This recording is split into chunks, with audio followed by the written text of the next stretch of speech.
Hi guys, welcome back po sa ating YouTube channel. Ngayon naman sa video natin ay pakita ko naman sa inyo yung natapos naming bahay ng ating paitloging manok. So yan guys, iharap ko lang yung camera para mas makita nyo.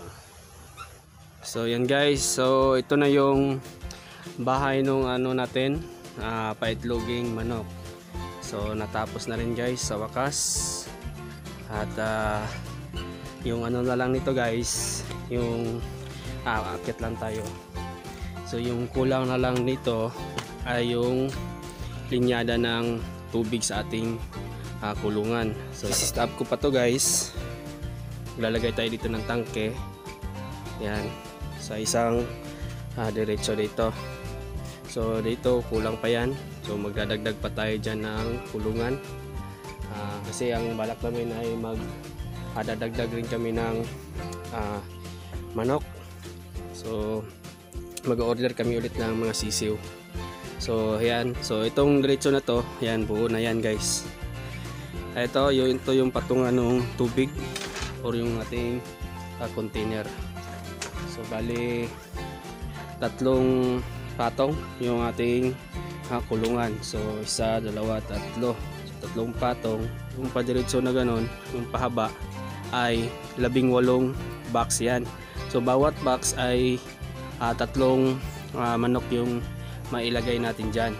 So total lahat na mailagay natin dyan ay nasa 54 pirasong manok. So ang kulang na lang dito, so ito yung water line nya. So hindi ko pa na i-connect lahat at maglalagay rin tayo ng mga nipple drinker sa ating mga pipe.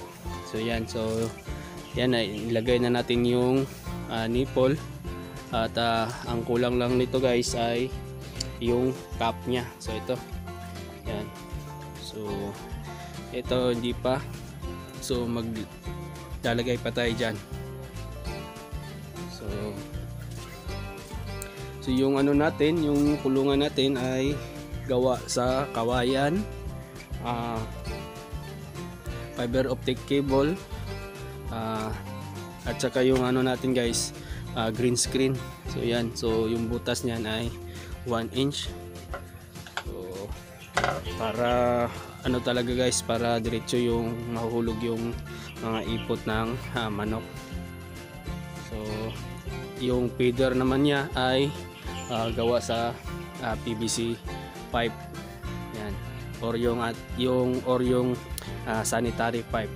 So yung sukat naman yan ng sanitary pipe na PVC ay 4 yung natin, daanan.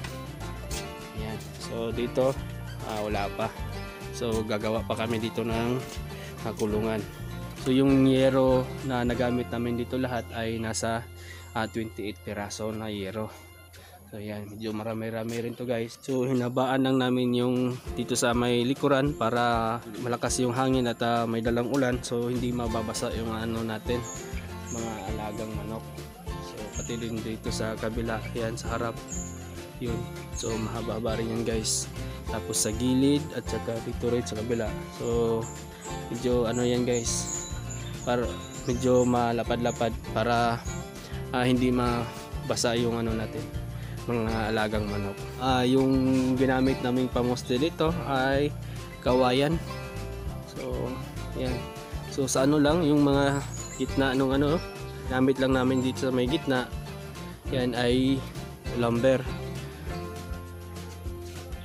Pati dyan, yan. So dito naman sa mabubong, yan, gawa rin yan sa kawayan. At yung ginamit namin sa ng yero, pamako, ay yung thick screw number 2. So dos yung haba niyan guys.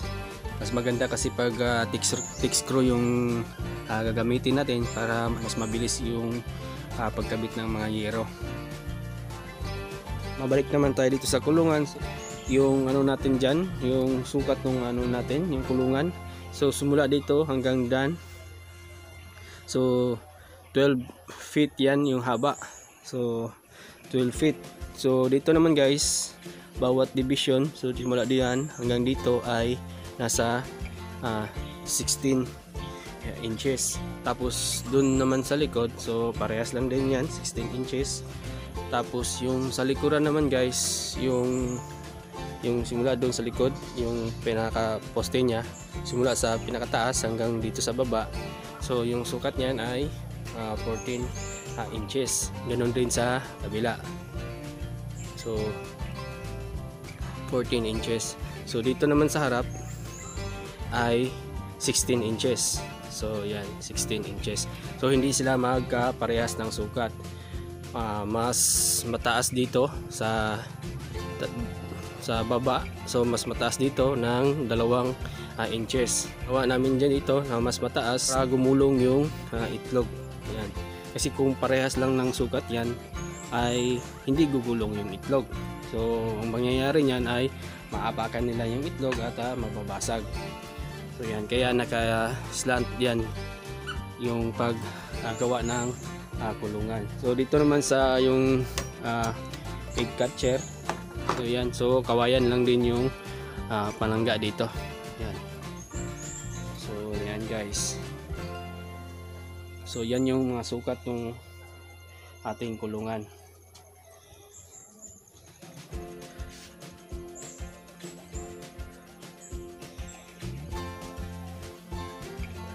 So yan guys, kung may katanungan man kayo sa video natin tungkol dito sa ating kulungan at saka yung bahay ng ating kulungan ay paki-comment na lang po at ating pag-usapan yan. So hanggang dito lang muna at maraming salamat.